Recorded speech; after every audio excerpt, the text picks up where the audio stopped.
Halo, shalom saudara-saudara. Lewat kesempatan ini saya ingin membagikan sebagian firman Tuhan bagi saudara-saudara yang terambil dari Injil Lukas tentang salah satu tokoh yang terkenal namanya Sakeus. Kalau orang mendengar Sakeus, orang selalu ingat kepada dua hal. Yang pertama, dia pemungut cukai, yang kedua badannya pendek. Nah, tapi saya ingin melihat dari sisi yang lain bagaimana perjumpaan dia dengan Tuhan yang bisa mengubah satu kehidupan. Nah, saudara, satu ketika Sakeus pernah mendengar Yesus sedang berjalan di kota Yeriko. Saat itulah dia berlari dengan kencang untuk mendahului orang-orang, tapi ternyata dia tidak bisa melihat karena dia pendek, lalu dia menaiki pohon ara. Pada saat itulah Yesus melihat dia dan Yesus berkata, "Sakeus, segera turun sebab hari ini aku harus menumpang di rumahmu." Saudara, ini luar biasa. Lalu ayat 6 itu berkata, lalu Sakeus segera turun dan menerima Yesus dengan sukacita. Ayat 6 ini yang ingin saya garis bawahi, Bapak Ibu Saudara sekalian. Lalu Sakeus segera turun dan menerima Yesus dengan sukacita. Ini kata kuncinya, menerima Yesus dengan sukacita. Nah, pada saat dia bertemu dengan Tuhan, dia langsung berkata, "Tuhan, sebagian dari hartaku kuberikan kepada orang miskin.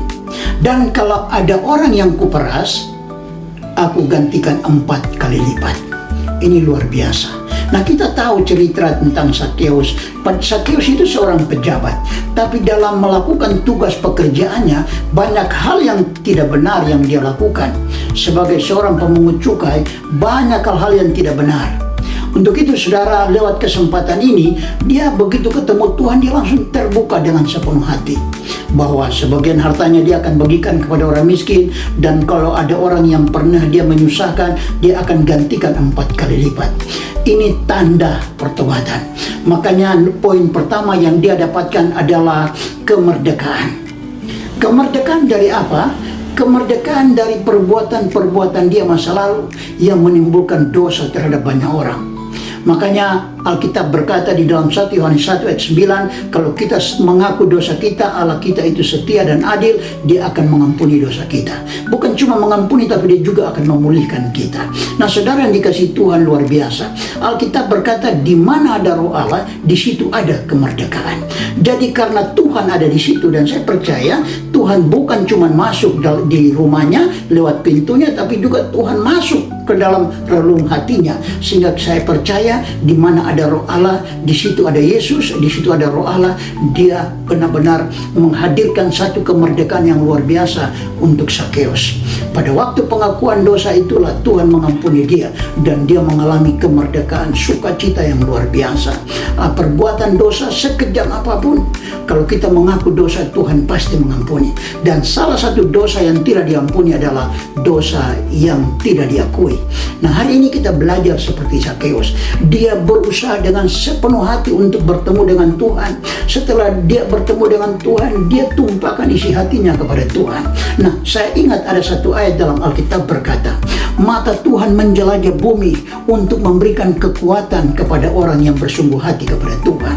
Saudara, untuk mencari Tuhan itu gampang-gampang sulit dalam pengertian. Ada orang yang malas dan sulit sekali bangun pagi untuk mencari Tuhan. Tapi ada orang-orang yang bergairah. Orang-orang seperti ini selalu mendapatkan semangat baru, mendapatkan kekuatan baru dari Tuhan. Nah, dan mereka akan mendapatkan seperti apa yang Sakeus alami. Sakeus mengalami kemerdekaan, sukacita yang dahsyat dari Tuhan. Karena dia bertemu dengan Tuhan, dia membuka isi hatinya kepada Tuhan, disitulah Tuhan langsung menolong dia.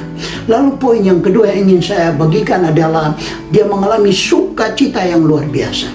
Firman Tuhan berkata, di mana ada roh Allah, di situ ada sukacita, ada damai sejahtera yang luar biasa. Nah, damai sejahtera yang luar biasa itu kita tidak dapatkan di tempat lain. Damai sejahtera itu kita dapatkan pada saat kita bertemu dengan Tuhan. Karena dialah pemberi satu-satunya, pemberi hal-hal yang terbaik untuk hidup kita. Karena apa yang dia berikan, itulah kebutuhan hidup kita. Hidup di tengah-tengah dunia yang begini keras, sulit sekali kita kalau nggak memiliki sukacita dan damai sejahtera. Banyak orang mengalami stres, depresi di mana-mana, tekanan ekonomi, terjadi perceraian, perbuatan-perbuatan yang luar biasa membuat orang kehilangan kendali. Tapi hari ini kita belajar seperti apa yang dialami Sakeus. Dia mengalami sukacita, damai, sejahtera yang luar biasa. Karena di situ ada kebenaran, ada firman Tuhan yang hidup. Dan saya percaya sebagaimana Alkitab berkata, di mana ada kebenaran, di situ timbul damai sejahtera. Nah, saudara yang dikasihi Tuhan, damai sejahtera dan sukacita yang luar biasa, untuk menemukannya cuman ada satu cara. Carilah Tuhan selama ia berkenan ditemui, berserulah kepadanya selama ia dekat. Dan hari ini saudara yang dikasihi Tuhan, apapun kebutuhan hidup saudara, jangan sekali-sekali mengandalkan siapapun, tapi berharap dan bersandarlah kepada Tuhan. Maka dia akan melakukan hal-hal seperti yang dia lakukan kepada Sakeus. Sakeus mengalami kemerdekaan, Sakeus punya sukacita, damai sejahtera yang luar biasa, karena dia menemukan kebenaran itu sendiri. Nah, saudara yang dikasihi Tuhan, kalau kita menemukan kebenaran, kita akan memperoleh satu kehidupan. Nah, hari ini saudara, lewat renungan yang singkat ini, mari kita belajar seperti Sakeus. Kita berusaha mengejar, kita berusaha mencari Tuhan dengan sungguh-sungguh. Dan kalau kita menemukan Tuhan, kita menemukan segalanya. Untuk itu saudara, tetap semangat di dalam Tuhan. Carilah Tuhan selama hidup masih diberikan Tuhan.